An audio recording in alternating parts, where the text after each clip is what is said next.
তো hello everyone, welcome back to my channel. আশা করি তোমরা সবাই খুব ভালো আছো। তো আজকে হচ্ছে 22 তারিখ সোমবার, আর এখন বাজছে প্রায় 6টা। তো এরপর আমি পড়তে স্টার্ট করছি, মানে যদিও আমি বিকেলই বা দুপুরে পড়তে স্টার্ট করি, তাও আজকে একটু দেরি হয়ে গেছে।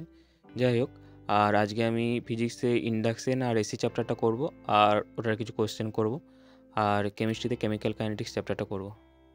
তো আশা করি আমার এই ভিডিওটা তোমাদের ভালো লাগবে। তো চলো ভিডিওটা কন্টিনিউ করা যাক।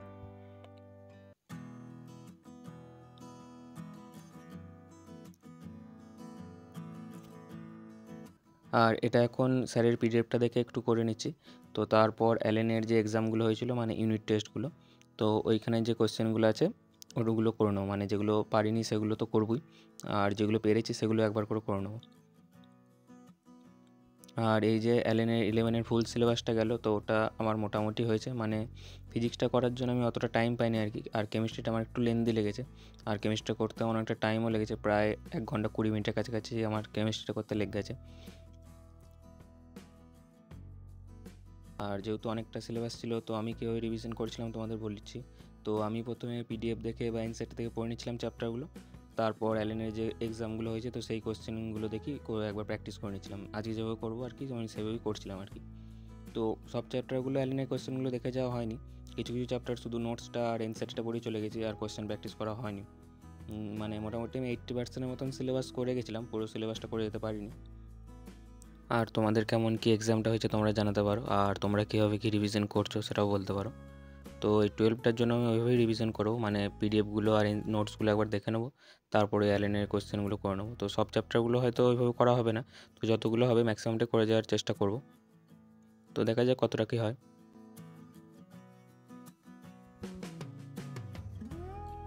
আর এই ইন্ডাকশন আর এসি চ্যাপ্টারটা করতে আমার ভালোই টাইম লেগেছিলো, মানে এতটা টাইম লাগবে আমি বুঝতে পারিনি।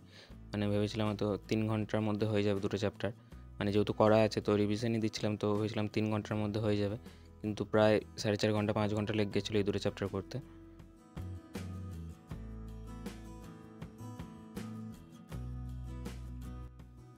তো এটা এখন আমার নোটস দেখে একবার করা হয়ে গেছে, তো এরপর কোশ্চেনটা বার করে নেবো আর কি, মানে যে কোশ্চেনটায় ওই চ্যাপ্টারগুলো আছে, তো এবার নিয়ে প্র্যাকটিস করব। তো এরপর অ্যালেনের কোশ্চেনগুলো করে নিচ্ছিলাম আর কি, সব কোশ্চেনগুলোই করছিলাম, যেগুলো পেরেছি বা পারিনি সবগুলোই করছিলাম আর কি। আর কিছু কিছু কোশ্চেনে আমার এখানে সলিউশনটা বুঝতে একটু প্রবলেমও হচ্ছিলো, মানে ডাইরেক্ট করে দিয়েছিলো, তো কিছু কিছু একটু অসুবিধা হচ্ছিলো।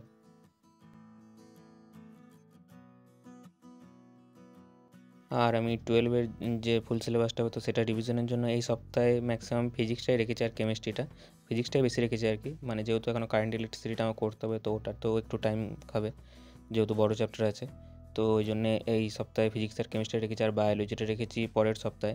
মানে বায়োলজিটা এই সপ্তাহে করলে যদি ভুলে যাই, বা সেই জন্য আর কি পরের সপ্তাহে রেখেছি আর কি।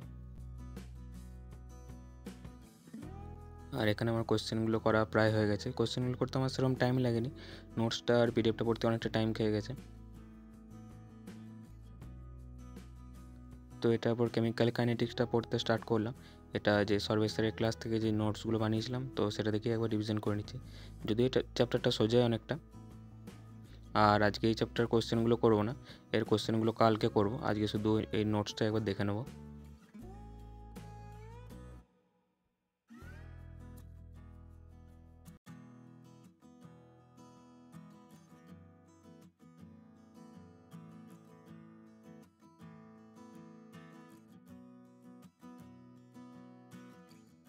তো আগের ভিডিওতে একটা ভাই জিজ্ঞেস করছিল যে অ্যালেনের মেজর টেস্ট সিরিজগুলো অফলাইন কীভাবে দেওয়া যায়। তো দেখো, প্রথমে গুগলে গিয়ে তুমি সার্চ করবে যে অ্যালেন অফলাইন টেস্ট সিরিজ বা অ্যালেন ডিএলপি বলে। তো তারপর দুটো অপশান আসবে, একটা প্রি মেডিকেল আর একটা জেই। তো প্রি মেডিকেলটা ক্লিক করার পর ওখানে দেখবে অনেকগুলো টেস্ট সিরিজেরই অপশান আসবে, যে অ্যাচিভার, লিডার, তারপর মেজর টেস্ট সিরিজ যেটা নিউ আছে। তো মেজর টেস্ট সিরিজটাই ক্লিক করার পর তুমি এখানে সব রকমই ডিটেলস পেয়ে যাবে, মানে ধরো কত ফিজ, তারপর টেস্ট সেন্টার কোথায়, তারপর কী সিলেবাস, ওগুলো সব তুমি পেয়ে যাবে। তো সেখানে তুমি সেরকম অনুযায়ী তোমার টেস্ট সেন্টার চুজ করে নেবে যে কোনটা তোমার কাছে হচ্ছে সুবিধা হচ্ছে, আর ফিজটা অনলাইন পেমেন্ট করতে হবে আর কি। আর আমি ওইভাবেই করেছি, তো তুমি যদি এনরোল করতে চাও তো ওইভাবে করে নিতে পারো। আর আগের ভিডিওগুলো কিছু জন আমাকে জিজ্ঞেস করছিলে যে আমি পিডাব্লিউর এআইটিএস দিয়েছি কিনা। তো আমি এখনও পিডাব্লিউর আইটিএস দিইনি, মানে অ্যালেনের 12-এর যে ফুল সিলেবাসটা আছে এই এক্সামটা হয়ে গেলে তারপর যে রিভিশনটা করব, তো তখন আমি পিডাব্লিউর আইটিএসের সিলেবাস অনুযায়ী করব। তো ফেব্রুয়ারি থেকে আমি পিডাব্লিউর আইটিএসগুলো দেবো।